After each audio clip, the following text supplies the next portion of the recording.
Hello, ഇന്നത്തെ video പെസഹ അപ്പവും കുറുക്കുമാണ്. പെസഹ അപ്പത്തിൻ്റെ കൂടെ 2 തരം കുറുക്കുണ്ട്. മധുരമില്ലാത്ത കുറുക്കുമുണ്ട്. അത് ഷുഗറുകാർക്കൊക്കെ കഴിക്കാൻ വേണ്ടിയാണ്, മധുരമിടാതെ. ഇതിനായി 1.5 ഗ്ലാസ് പച്ചരി ഞാൻ എടുത്തിട്ടുണ്ട്. അതുകൂടാതെ 1/2 ഗ്ലാസ് ഉഴുന്നും. ഇവ രണ്ടും നന്നായി കഴുകിയ ശേഷം 5 മണിക്കൂറെങ്കിലും കുതിരാൻ വെക്കണം. എന്നാലേ നന്നായിട്ട് അരഞ്ഞ് കിട്ടുകയുള്ളൂ.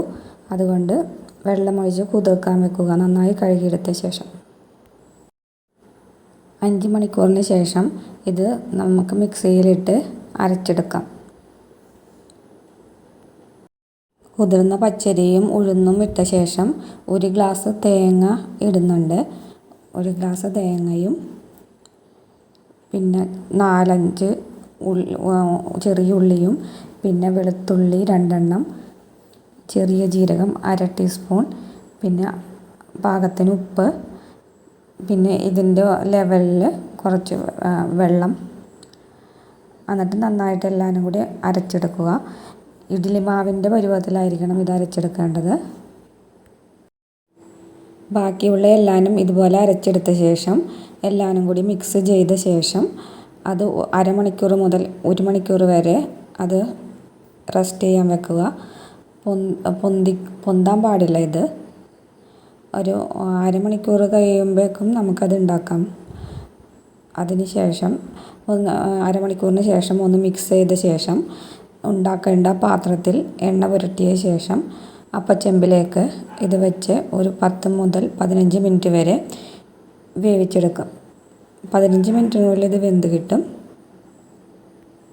അപ്പത്തിൻ്റെ പകുതി വേവാകുമ്പോൾ ഓശാന ഞായറാഴ്ച കിട്ടിയ കുരുത്തോലയുടെ കുറച്ച് ഭാഗമെടുത്ത് കുരിശ് പോലെ അപ്പത്തിൻ്റെ മുകളിൽ വെച്ച് കൊടുക്കുക. അതിനുശേഷം വേകുന്നവരെ വെക്കാം. 15 മിനിറ്റ് വരെ വെക്കാം. അതിനുശേഷം ബാക്കിയുള്ളത് എല്ലാവരും ഇതുപോലെ ഉണ്ടാക്കിയെടുക്കാം. ഇനി പെസഹ അപ്പം ഉണ്ടാക്കിയ ശേഷം അത് ഇതിൻ്റെ കൂടെ കഴിക്കാനുള്ള കുറുക്കുണ്ടാക്കാം. കുറുക്കുണ്ടാക്കാൻ വേണ്ടി ഞാൻ 5 കെട്ട് ശർക്കരയാണ് എടുത്തേക്കുന്നത്. അത് നേരത്തെ തന്നെ വെള്ളമൊഴിച്ച് വെച്ചാൽ അത് അലിഞ്ഞ് കിട്ടും. അപ്പോൾ ഗ്യാസ് അധികം ചിലവാകില്ല. അതിനുശേഷം ഇത് ഉരുക്കിയെടുത്ത ശേഷം, ഇപ്പോൾ അല്ലാത്തവരാണെങ്കിൽ ആ സമയത്ത് ഉരുക്കിയെടുത്ത ശേഷം അത് കരടുണ്ടെങ്കിൽ അരിച്ചെടുക്കുക. അതിലേക്ക് 2-ാം തേങ്ങാപ്പാൽ അതിലേക്ക് ഒഴിച്ചു കൊടുക്കുക. ഞാൻ 1 തേങ്ങയുടെ തേങ്ങാപ്പാലാണ് എടുത്തേക്കുന്നത്. 2-ാം തേങ്ങാപ്പാലാണ് ആദ്യം ഒഴിച്ചു കൊടുക്കേണ്ടത്. അതിനുശേഷം കുറച്ച് വെള്ളത്തിൽ 1 സ്പൂൺ അരിപ്പൊടി മിക്സ് ചെയ്ത് ഇത് തിളച്ച് വരുമ്പോൾ അതിലേക്ക് ഒഴിച്ചു കൊടുക്കുക. കുറച്ച് ഉപ്പും ഇട്ട് കൊടുക്കണം. അതിനുശേഷം ഇത് കുറുകി വരുമ്പോൾ ഇതിലേക്ക് കുറച്ച് ജീരകം, ഏലക്കായ, പിന്നെ ചെറിയ കഷ്ണം ഒരു ഇഞ്ചി അല്ലെങ്കിൽ ചുക്ക എന്ത് വേണമെങ്കിലും ഇടാം. ഇത് നന്നായിട്ട് പൊടിച്ച് 1-ാം തേങ്ങാപ്പാലിൽ ചേർത്ത് ഇതിലോട്ട് ഒഴിച്ചു കൊടുക്കുക. എന്നിട്ട് ഒരുവിധം കുറുകി വരുമ്പോൾ കട്ട ആകരുത്.